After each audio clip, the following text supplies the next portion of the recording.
ขอเจริญพรเนาะออกตนโยมนี่ก็คือบรรยากาศสำนักสงฆ์ใหม่หรือว่าวัดใหม่ของพระอาจารย์เนาะอยู่บ้านนายางเมืองนาเซกทองนครหลวงเวียงจันทร์หรือว่าอยู่ใกล้ๆแถวนี้ละแถวอีไลนี่แหละ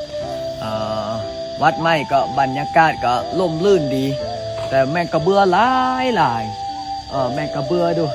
ออกตนโยมเห็นบอกแม่งกระเบื้อบินไปบินมาผ่านซ้ายผ่านขวาผ่านหน้าผ่านหลังพระอาจารย์ก็แปลกใจว่า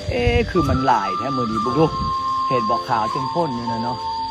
นี่ออกตนโยมอันนี้ก็คือต้นไม้ใบหญ้าเนาะบรรยากาศธรรมชาติมันออกแสดงว่าฝนตกไหมฤดูกาลนี่เห็นบอกต้นมอกต้นไม้งามนะออกตนโยมพระอาจารย์เห็นแล้วก็จับอกจับใจวัดไม้สร้างไม้กำลังบุกเบิกกำลังเฮ็ดไม้โอ้เห็นแล้วก็ขอบมุกขอบใจ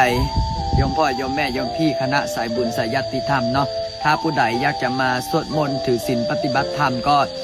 เดี๋ยวพระอาจารย์กสิแจ้งลงในไลน์เด้อแจ้งลงในFacebook มาสวดมนต์นั่งสมาธิภาวนาสร้างบุญสร้างกุศลให้กับตัวเองเนาะย้ำนะ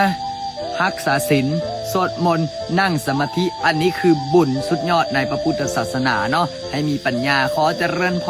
ร